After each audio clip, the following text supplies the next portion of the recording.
Hello everyone, welcome back to Dayal book. तो कैसे आप लोग? आई होप आप सारे अच्छे होंगे और पढ़ाई कर रहे होंगे।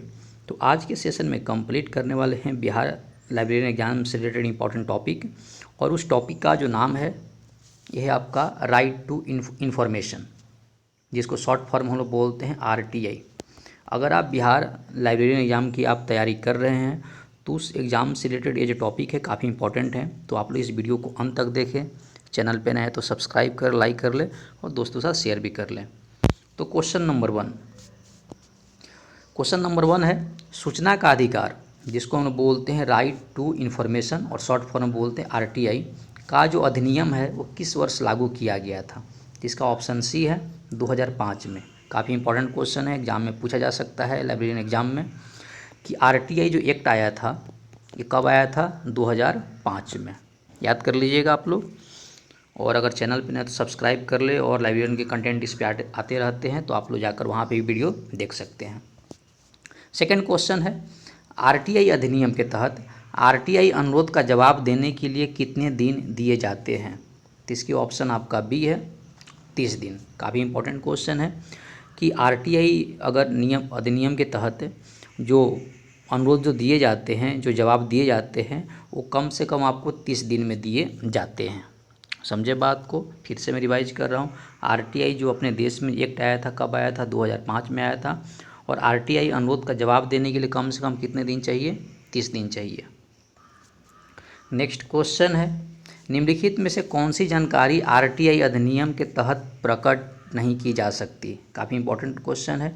इनमें से कौन सी जानकारी है जो RTI अधिनियम के तहत हम लोग बता नहीं सकते हैं, डिस्क्लोज नहीं कर सकते? तो ऑप्शन ए है पर्सनल इन्फॉर्मेशन। काफ़ी इंपॉर्टेंट क्वेश्चन है कि जो व्यक्तिगत जो जानकारी है वो RTI अधिनियम के तहत हम लोग प्रकट नहीं कर सकते हैं। समझे बात को?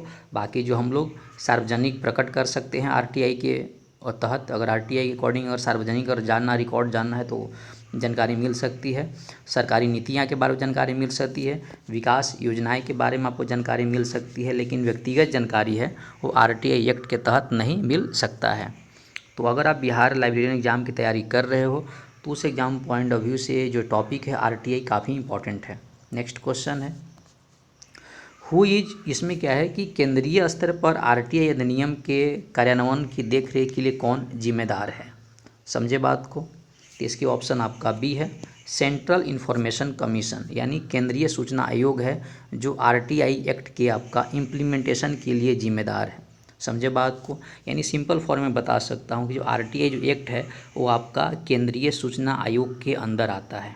समझे बात को? नेक्स्ट क्वेश्चन, वीडियो को लास्ट में अब लास्ट तक देखें, चैनल को आपका वीडियो को लाइक भी करें, सब्सक्राइब भी कर नए हैं तो। नेक्स्ट क्वेश्चन है भारत में एक RTI अनुरोध के लिए आवेदन शुल्क कितना है? तो ऑप्शन आपका बी है 10 रुपये। काफ़ी इंपॉर्टेंट क्वेश्चन है कि अगर आप लोगों को RTI की अगर दाखिला अगर देना है, हाँ, समझे बात को, तो RTI अनुरोध के लिए आप लोगों को 10 रुपये आप लोगों को शुल्क देना होगा। नेक्स्ट क्वेश्चन, चैनल पे नए तो सब्सक्राइब कर, लाइक भी कर ले। नेक्स्ट क्वेश्चन है RTI अधिनियम के तहत कौन सा खंड कुछ जानकारी के प्रकटीकरण से छूट देता है? यानी कहने का मतलब under the RTI act which section exempts certain information for disclosure? तो ऑप्शन इसका बी है सेक्शन 8। यानी सेक्शन 8 के अधिनियम के तहत है ना, कुछ खंड जानकारी के प्रकट करने के लिए छूट देता है। नेक्स्ट क्वेश्चन है, और इसमें काफ़ी इंपॉर्टेंट क्वेश्चन लिए गए हैं जो लाइब्रेरी एग्जाम के लिए काफ़ी इंपॉर्टेंट हैं, तो आप लोग भी इस वीडियो को देखते रहें। निम्नलिखित में से कौन सा RTI आवेदन को अस्वीकार करने का आधार नहीं है? तो ऑप्शन इसका डी है गवर्नमेंट फाइनेंशियल कॉन्स्टेंट, मतलब सरकार की वित्तीय बाधाएं।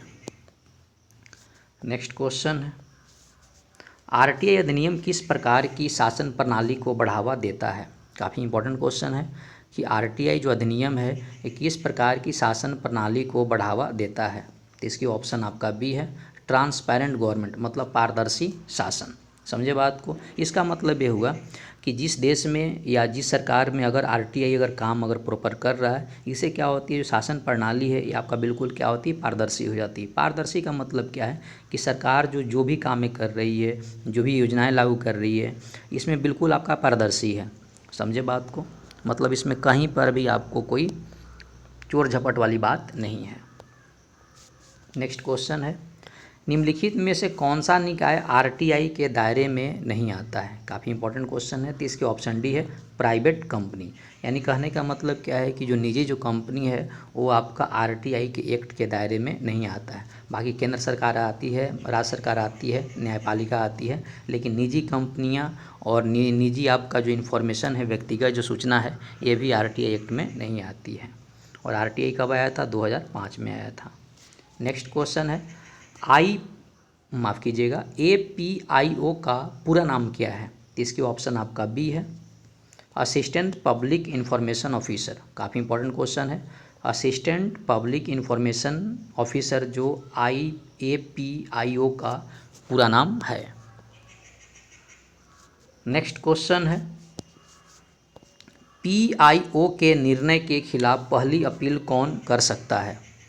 काफ़ी इंपॉर्टेंट क्वेश्चन है। PIO के निर्णय के खिलाफ पहली जो अपील है वो कौन कर सकता है? तो इसके ऑप्शन डी है इसमें सभी लोग। यानी PIO के जो निर्णय के खिलाफ कौन कर सकता है? एक आवेदक कर सकता है। सेकंड क्या? सार्वजनिक प्राधिकरण के भीतर व्यक्ति कर सकता है, और वह व्यक्ति जिसके लिए जानकारी संबंधित हो वो भी कर सकता है।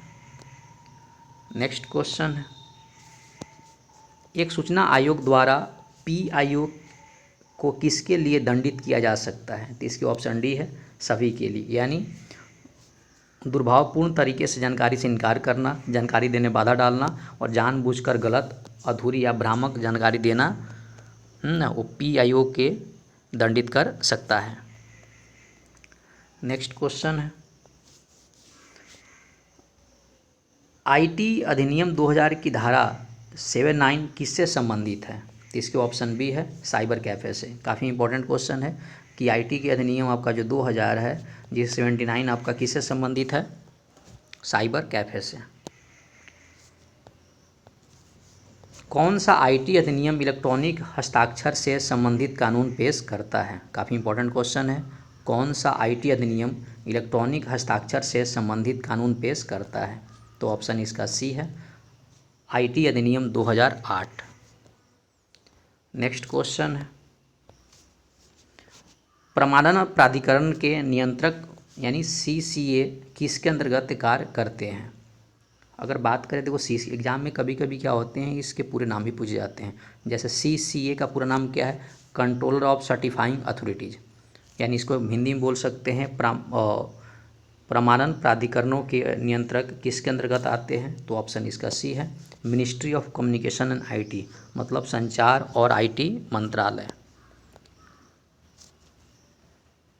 नेक्स्ट क्वेश्चन है, राष्ट्रीय पुस्तकालय मिशन किस मंत्रालय से संबंधित है? काफ़ी इंपॉर्टेंट क्वेश्चन है कि राष्ट्रीय पुस्तकालय जो मिशन है किस मंत्रालय से संबंधित है? तो ऑप्शन ए है, ये आपका मिनिस्ट्री ऑफ कल्चर, जिसको हिंदी में बोलते हैं संस्कृति मंत्रालय। नेक्स्ट क्वेश्चन है, निम्नलिखित में से कौन सा RTI अधिनियम 2005 से छूट प्राप्त है? मतलब इसमें से कौन सा जो अधिनियम है जो RTI अधिनियम 2005 से छूट प्राप्त है ना? तो इस क्वेश्चन का जो करेक्ट आंसर है इसका सी है, यानी आपका सी है। यानी आपका 1, 2, 3 मतलब जो छूट जो प्राप्त है वो है आपका intelligence bureau, research and analysis wing और आपका इनकम टैक्स। तो दोस्तों इस वीडियो में हम लोगों ने कवर किए इंपॉर्टेंट क्वेश्चंस RTI का। और अगर मैं बात करूँ बिहार लाइब्रेरियन एग्ज़ाम का, तो उस एग्ज़ाम पॉइंट ऑफ व्यू से वीडियो काफ़ी इंपॉर्टेंट है, क्योंकि 1-2 क्वेश्चन आपका इस टॉपिक से भी पूछे जा सकते हैं। तो चैनल पे नए हैं तो सब्सक्राइब करें, लाइक कर ले और दोस्तों से शेयर कर ले, ताकि ये जो इन्फॉर्मेशन है सभी को पहुँच सके।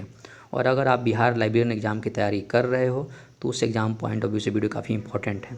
तो इस तरह आप लोग है ना, इस पर कई वीडियो अपलोड भी हो चुका है, जो आप जाकर वहाँ पे भी अपना कोर्स कंप्लीट कर सकते हैं।